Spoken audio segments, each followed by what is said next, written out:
प्यारे बच्चों, कैसे हैं आप? उम्मीद है आप अच्छे होंगे। आज हम एपी एक्सरसाइज 5.1 का प्रथम क्वेश्चन का हल देखेंगे कि क्या है आंसर। हल देखिए, इससे ये एपी बनती है या नहीं, इसमें हमें बताना पड़ेगा कि इसमें एपी बनेगी या नहीं। अब देखो, प्रत्येक किलोमीटर का किराया, प्रथम किलोमीटर के लिए किराया फिक्स है, वो कितना है? 15 रुपये। और उसके बाद 8 रुपये हर किलोमीटर का किराया है। तो हम निकालेंगे प्रथम किलोमीटर का किराया। प्रथम किलोमीटर का किराया रुपये 15। फिर 2 किलोमीटर का किराया। तो देखो, जो प्रथम किलोमीटर है उसका तो लग ही जाएगा, यानी 2 किलोमीटर जाने के लिए 1 + 1 यानी 15 और +8 बराबर ₹23। ठीक है। 3 किलोमीटर जाने का का किराया, पहले किलोमीटर का किराया 15, दूसरे किलोमीटर का 8 और तीसरे किलोमीटर का फिर से 8। तो कितने हो गए? 31।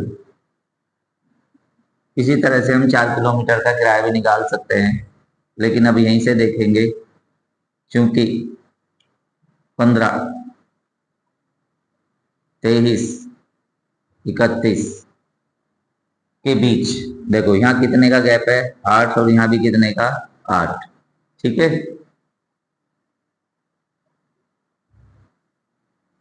एक निश्चित अंतर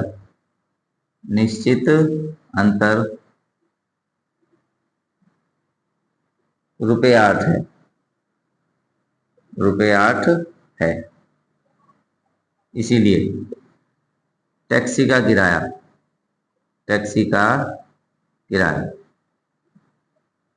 क्या क्या किराया है? 15, 23, 31, डॉट डॉट डॉट एपी में है। ठीक है। अब इसका क्वेश्चन नंबर 1 का सेकंड पार्ट अब देखें। सेकंड, एक बेलन है, उसमें हवा भरी हुई है। ये रहा बेलन। अब इसमें इसका आयतन V है। पहली बार में इसका 1/4 भाग निकल जाएगा, तो जो शेष बचेगा, ठीक है, उसका फिर से 1/4 भाग निकलेगा, और जो शेष बचेगा उसका फिर से 1/4 भाग निकलता चला जाएगा। तो इस तरह से जो बेलन में शेष हवा बचती है, क्या वो एपी में है? देखते हैं। माना बेलन में हवा का प्रारंभिक आयतन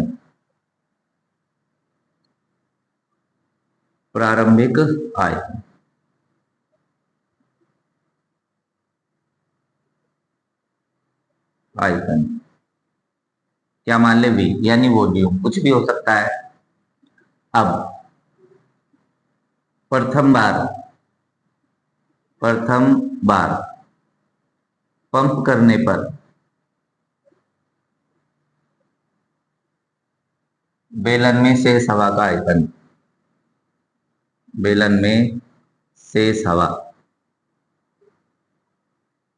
का आयतन अब निकालने वाले, मैं इसको मिटा देता हूं। देखो भाई, V तो उसमें थी, लेकिन इसमें से घट गई कितनी? V का 1/4, यानी V माइनस V/4।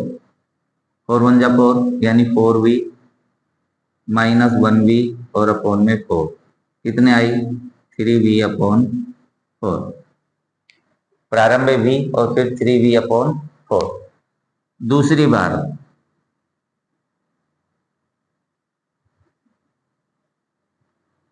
पंप करने पर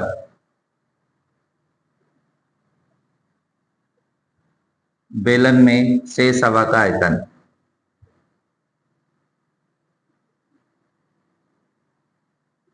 शेष हवा का आयतन, देखो कौन सी हवा का, जो बेलन में शेष बचती है। पहले v थी, v में से 1/4 भाग निकलने पर 3v/4 रही। तो अब की बात फिर से 3v/4 माइनस 3v/4 का 1/4, फिर से 3v/4, इसको सरल करते हैं 3v/16। अब देखो एलसीएम क्या आएगा, 16, 4 से 4 टाइम्स यानी 12v और माइनस 3v,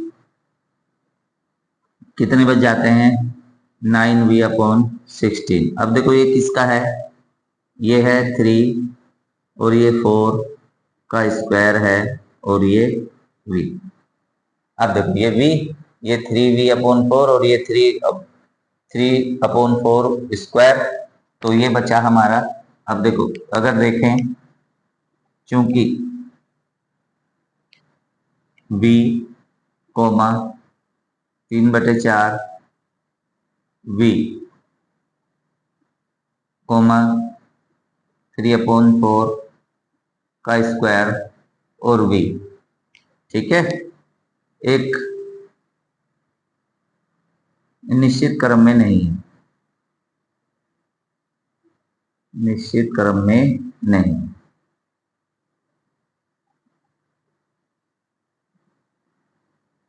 इसीलिए शेष हवा का आयतन,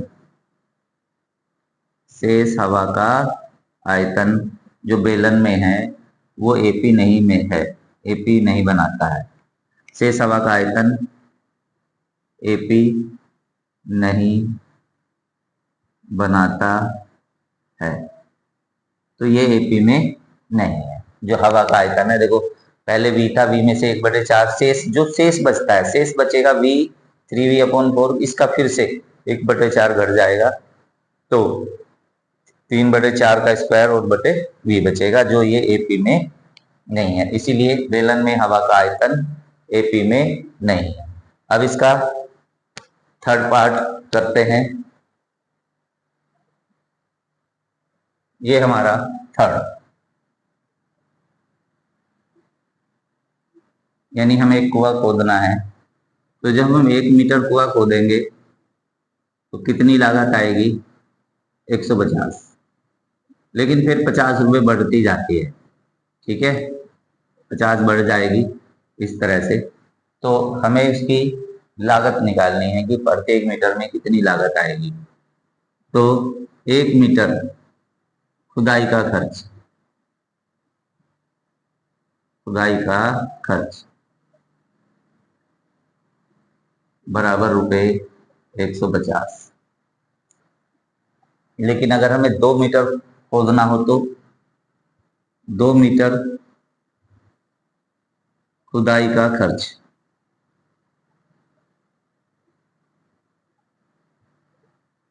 अब बताएं, पहले मीटर खुदाई का खर्च हमारा ₹150 और दूसरे मीटर खुदाई का खर्च ₹50, तो कितने हो गया, ₹200।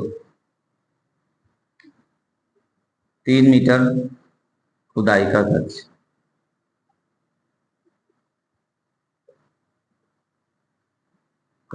खर्च,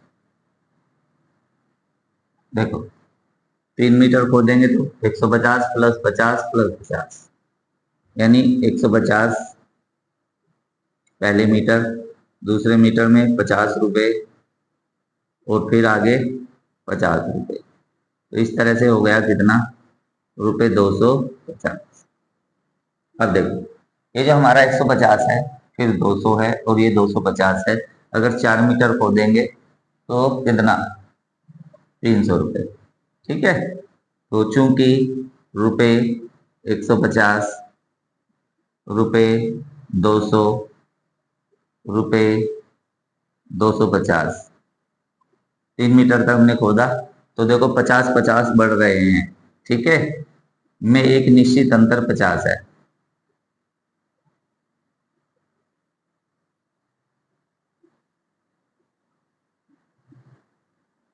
₹50 है। इसीलिए खुदाई का खर्च किसमें है? एपी में है। ठीक है, खुदाई का खर्च 150, 200, 250 डॉट डॉट डॉट एपी में है। ठीक है, अब आता है हमारा फोर्थ पार्ट।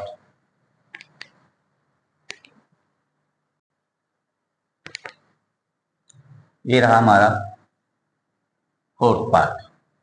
इन्होंने कहा है कि 10,000 रुपये की राशि है, वो हमें 8% चक्रवृद्धि ब्याज की दर से देनी है। तो जो हमारा मिश्रधन बनेगा हर वर्ष, पहले वर्ष में मिश्रधन बनेगा, फिर दूसरे वर्ष में मिश्रधन बनेगा, फिर वो तीसरे वर्ष में जो मिश्रधन बनेगा, क्या वो एपी में है? तो हम इसे हल करेंगे और पता लगाएंगे कि क्या ये एपी है। तो इन्होंने दिया है मूलधन यानी प्रिंसिपल मनी इक्वल कितना? ₹10,000। फिर दिया है ब्याज की दर जिसको हम लिखते हैं आर, और ये हो गया हमारा 8% वार्षिक। ठीक है, क्योंकि ब्याज कैसा है? चक्रवर्ती। ब्याज चक्रवर्ती लगता है। अब देखो, हमारे चक्रवर्ती ब्याज का अलग सूत्र होता है, चक्रवर्ती मिश्रधन बराबर मूलधन ब्रैकेट 1 प्लस दर बटे 100 की घात होता है समय। अब देखो, पहले हम 1 साल के लिए इस धन को ब्याज पर दे रहे हैं, यानी 1 वर्ष बाद हमें कितना पैसा वापस मिलना है, तो निकालेंगे 1 वर्ष बाद चक्रवर्ती मिश्रधन मूलधन कितना? 10,000, 1 प्लस दर हमारी 8 और बटे 100 की घात कितनी? 1, और 1 सबकी होती है। चलो लिख सकते हैं कितने रुपए हमें चक्रवर्ती मिश्रधन मिलेंगे। फिर 2 वर्ष बाद चक्रवर्ती मिश्रधन, मैंने शॉर्ट में लिखा है चक्रवर्ती मिश्रधन बराबर 10,000। ठीक है, 1 प्लस 8 बटे 100 की घात 2, समय कितना हो गया? 2। ठीक है, अब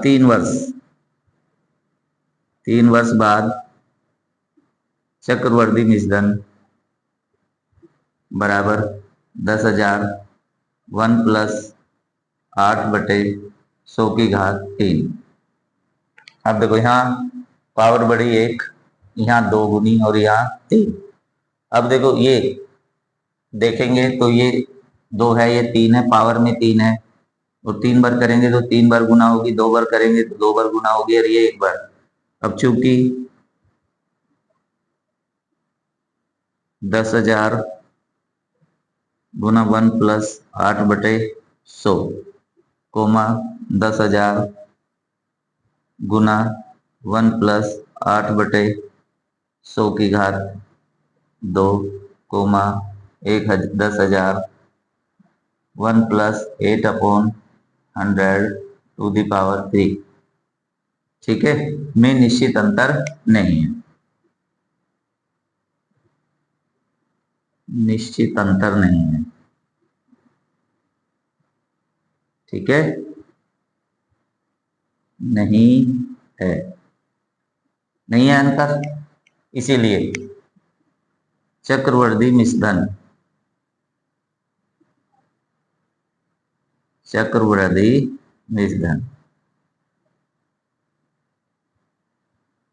एपी नहीं बनाता है।